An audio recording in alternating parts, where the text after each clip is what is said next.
Have you ever wondered if what you call reality is merely the outermost skin of something far deeper, something ancient, hidden, waiting? Not everything buried is lost.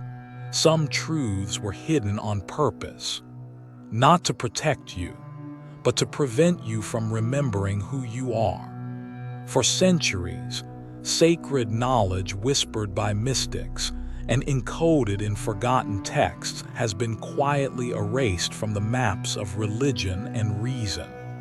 You weren't meant to find it. You were meant to forget, to chase shadows, to mistake echoes for the voice. But something inside you has never fully complied. That quiet tug you felt, the strange ache when the world seems too shallow, too scripted, it wasn't confusion. It was the call, and that call has led you here. You didn't click this video by chance. You were drawn, not by curiosity alone, but by a deeper memory awakening. A memory that has waited patiently beneath layers of conditioning and time, waiting for just the right moment to resurface. This isn't just content. This is a mirror, a portal, a key. What you're about to experience isn't about new facts. It's about an old knowing returning. A shift in perception so subtle and yet so profound you may never look at yourself or the world the same way again. So breathe, gently, let go of everything you've been told, and step with me now into the space between words, into the silence where remembrance begins. Let me know if you'd like to weave this seamlessly into the full script or adjust the tone further. Gnosis is not knowledge in the way we've been taught to define it. It isn't memorized, proven, or handed down. It arises, not from outside, but from deep within. It is the quiet knowing that burns in the soul long before the mind finds words. Gnosis is the moment the veil lifts and you remember, not learn, but remember, who you truly are. To the Gnostics, this wasn't a belief system. It was a return. They didn't gather to worship a distant god, but to remember a truth embedded in their being, that each of us carries within a spark of the divine, a fragment of the eternal, not metaphorically, but literally. Gnosis was the path of recovering that spark, awakening from the dream of the material world and returning to the source. This wasn't philosophy, it was experience, and that made it untamable. The Gnostics taught that salvation didn't come through blind faith or ritual obedience. It came through self-knowledge, through facing the illusions we've been taught to accept, through walking straight into the darkness of our unknowing and finding the light that has always been there. But a person who knows they are divine cannot be ruled. That is why Gnosis had to be erased. History was not kind to those who dared to say, "You do not need a priest to reach God. You only need to awaken." Because that message threatens not just theology but hierarchy. It doesn't just challenge beliefs, it collapses the structures built upon them. The Gnostic way wasn't a cult or sect. It was a different way of seeing, a lens through which the soul could navigate this dream of flesh and matter, remembering its origin beyond stars and stories. And yet today, few speak of Gnosis, not because it failed, but because it was too powerful. Because when enough people stop following and start remembering, no system built on fear, guilt, or obedience can survive. Gnosis isn't gone. It waits quietly, patiently, within each of us, waiting for the moment we stop looking outward for truth and turn within. It was not theology that silenced the Gnostics, it was politics. In 325 AD, the Council of Nicaea was convened not by saints, but by an emperor. Constantine didn't seek truth. He sought unity, one empire, one God, one church. And to unify a fractured empire, he needed a version of faith that could be systematized, institutionalized, controlled. Gnostic texts, with their wild freedom and inward gaze, were a problem. They spoke of a God not confined to temples or titles, a God discovered in silence, not in scripture, a God who called each soul inward, not to obey, but to awaken. These teachings weren't rejected because they were false. They were silenced because they were uncontrollable. The winners of history did not preserve the most sacred, they preserved the most useful. Books that taught obedience, hierarchy, judgment, these became canon. Words that said, "The kingdom is within you," were buried. Truth was not lost. It was edited. The Gnostics didn't deny Christ. They reimagined him, not as a figure of sacrifice, but as a mirror, reflecting what we all are, divine, eternal, forgotten. But a message like that, one that says, "You are not broken, you are sleeping," was dangerous. It threatened bishops. It threatened Rome. It threatened every structure built on fear and dependence. So the narrative was rewritten. Gnosis was declared heresy. Its followers exiled, ridiculed, hunted. Its scriptures burned or buried, left to wait in silence beneath desert sands. Yet truth has a way of surviving, a whisper in the soul, a flicker in the mind that says, "There is more." And eventually, even the sands gave way. This wasn't a theological disagreement, it was an act of suppression. Not to defend God, but to defend power.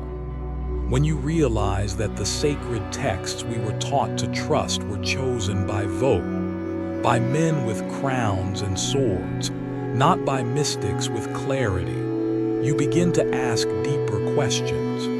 And in that questioning, Gnosis returns.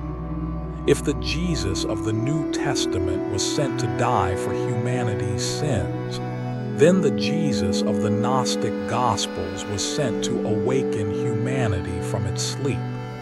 He does not demand belief. He invites remembrance. He does not offer rules. He offers riddles. His mission is not salvation through sacrifice, but revelation through self-discovery. In the Gospel of Thomas, he doesn't perform miracles or preach to crowds. He whispers truths like hidden seeds. If you bring forth what is within you, what you bring forth will save you. And if you do, what you do not bring forth will destroy you. That is not doctrine, that is a dare. Jesus in these lost teachings is not a divine exception. He is a divine example, a mirror of our own potential, not a pedestal we must kneel before. He shows the way, not as a path outside ourselves, but as a journey inward. In the Gospel of Mary, attributed to Mary Magdalene, who the Gnostics saw not as a sinner but as a mystic, Jesus teaches that the soul ascends by shedding illusions. That knowledge, not obedience, is the key to freedom. And when Peter challenges her authority, it's not Jesus who corrects her. It's her wisdom that silences Peter. These are not just theological shifts, they are spiritual earthquakes. The Jesus of Gnosis does not want followers. He wants witnesses. He does not claim to be the only Son of God. He reminds you that you are too. Such a vision shakes the foundation of organized faith. It dismantles the need for priests, for middlemen, for rituals. If the divine is within, then the temple is your soul, the scripture is your silence, and the Savior is your memory. Imagine how radical this was, to say that God is not up there, but in here. To say that salvation is not granted after death, but revealed through awakening. To say that you do not need to be saved, you need to remember. That kind of truth cannot be managed. It cannot be taxed. It cannot be ruled, which is why it was buried. But here's the thing about seeds. They grow best in the dark. And now, 2,000 years later, the voice that once whispered in hidden texts begins to rise again, not with thunder, but with the quiet certainty of a soul remembering who it truly is. It began in silence. December 1945, in the Egyptian desert near Nag Hammadi, a place where time itself seemed forgotten. A farmer named Mohammed Al-Salman struck clay instead of soil. Curious, cautious, half-believing in old tales of spirits trapped in jars, he cracked open the vessel. What emerged was not myth, but memory. 13 leather-bound codices, sealed and buried for over 16 centuries. Not scraps, not fragments, a library, a spiritual archive untouched by imperial editors, unfiltered by ecclesiastical decree. 52 texts, written in Coptic, radiating a tone unlike anything in the canonical Bible. Not opposing it, but pointing in another direction entirely. Here was a Jesus that spoke like a Zen master. Here were teachings that echoed the Tao, mirrored the Upanishads, and resonated with the poetry of Rumi. Not doctrine, direction, not judgment, invitation. These texts didn't rewrite Christianity, they whispered what had been left out. The gospel of truth, the gospel of Philip, the Sophia of Jesus Christ. Writings so intimate, they feel like echoes from your own soul. They don't tell you what to believe. They remind you of what you already know but had forgotten. And for many who read them, something stirred. One reader said, "This is the first time I felt faith belonged to me, not something I was told to have, but something I remembered." That feeling, the return of ownership over one's inner truth, is more than emotion. It's a shift in gravity, because once truth is experienced directly, it can't be unlearned. Once the seed of Gnosis is touched, no outer dogma will suffice. The academic world was stunned. The theological world was unsettled. But the spiritual seeker, the one who had always felt the silent hum of something more, felt seen. Because these texts speak not to the intellect but to the soul. They do not convince, they call, and that's why they were hidden. Not because they were false, but because they were free, uncontrollable, and truth, once tasted, doesn't go back in the jar. Nag Hammadi wasn't just a discovery. It was a resurrection, not of a man, but of a message. A message buried not just in earth, but in us.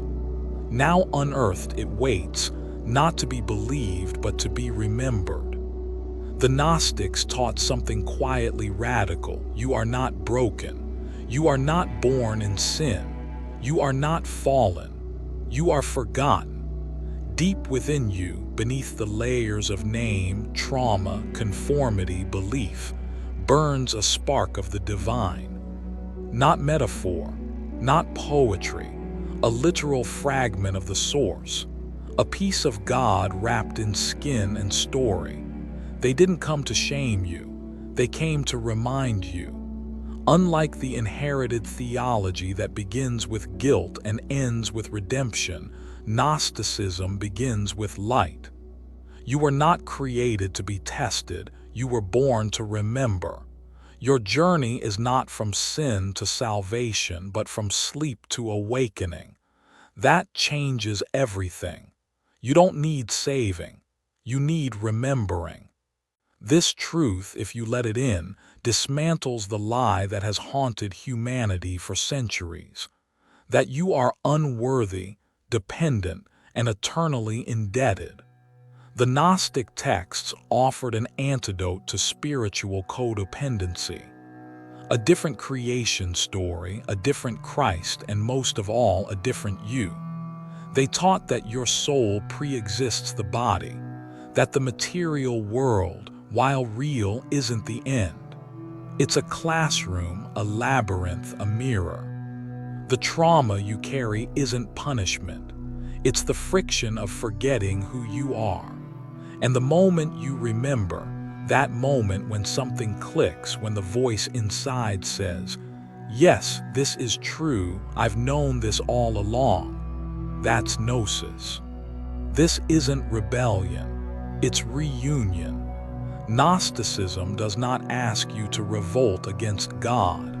It invites you to reunite with your original state, before shame, before doctrine, before forgetting.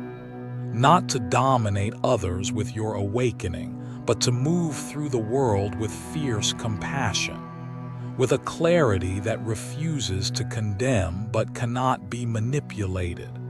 This kind of truth doesn't make you superior.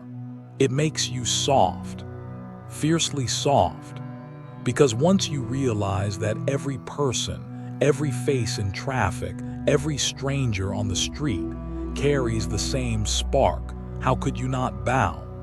The greatest heresy, perhaps, was Gnosis. It was the idea that you are unworthy of God. But what if the truth is simpler, older, and more beautiful? You don't have to become divine. You already are. You don't have to earn love. You only have to stop refusing it. You don't need a new identity. You need to remember the one you've buried beneath fear, survival, and stories that were never yours. And when you remember, the world doesn't change. You do. And that changes everything. There's a reason the world often feels off. Like a dream you can't quite wake from. Too bright to trust, too hollow to hold.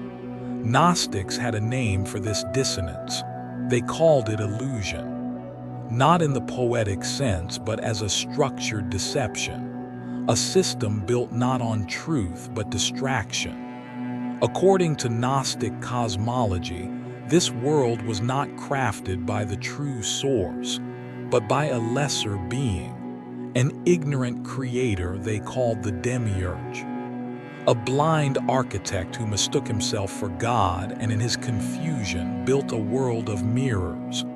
Beautiful, yes, but false. The demiurge didn't act alone. He was surrounded by the archons, forces that maintain illusion. Not demons with horns, but energies, systems, patterns.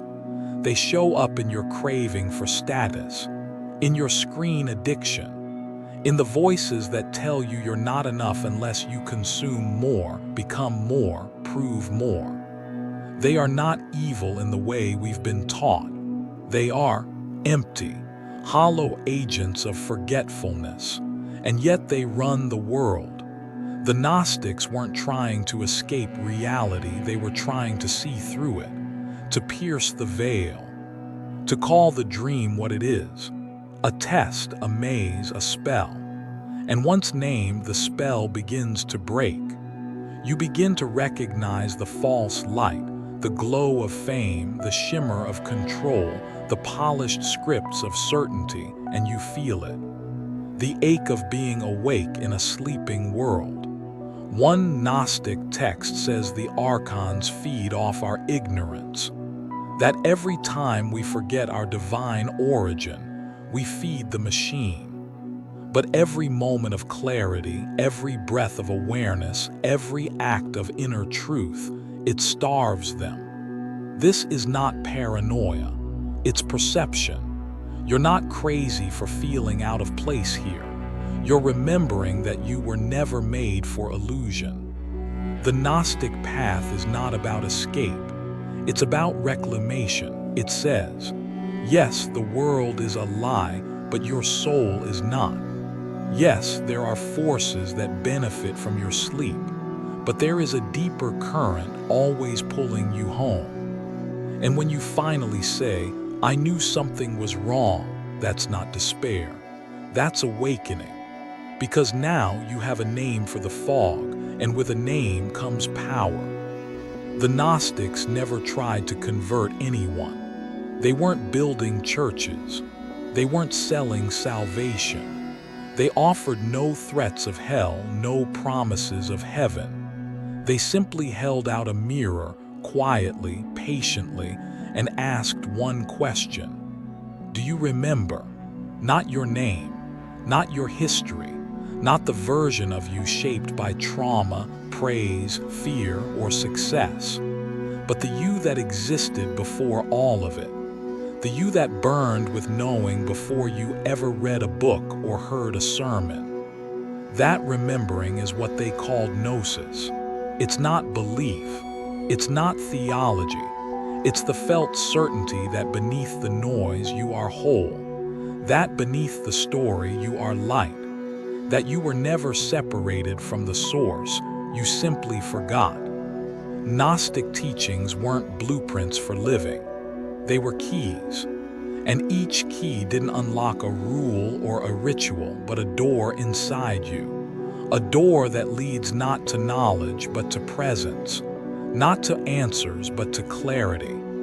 In the modern world, everything screams for attention. Algorithms shape your thoughts. Headlines define your fears. Faith has been replaced by marketing. And in all that noise, the most ancient truth gets drowned. You are not here to believe. You are here to remember. This is not philosophy. It is return. The Gnostic path is not a religion. It's a realignment, a quiet rebellion of the soul that chooses to see clearly, to stop outsourcing divinity, to stop pretending that truth must come from above when it has always come from within. And the most radical thing about remembering who you are, you no longer need to prove anything. You no longer chase what was never yours. You no longer kneel at altars that diminish your light. Instead, you walk, not as someone who knows all the answers, but as someone who no longer lives in fear of the questions.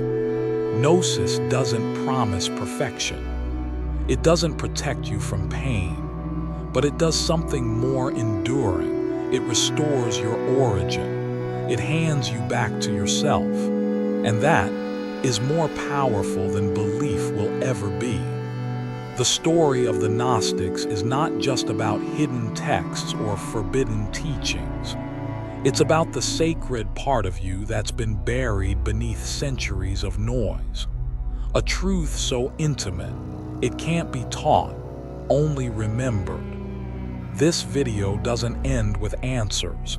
It ends with a question, not do you believe, but are you ready?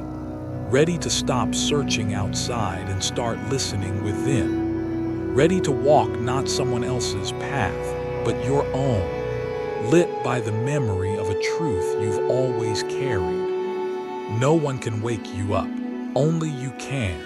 And maybe, just maybe, that's the most powerful truth of all.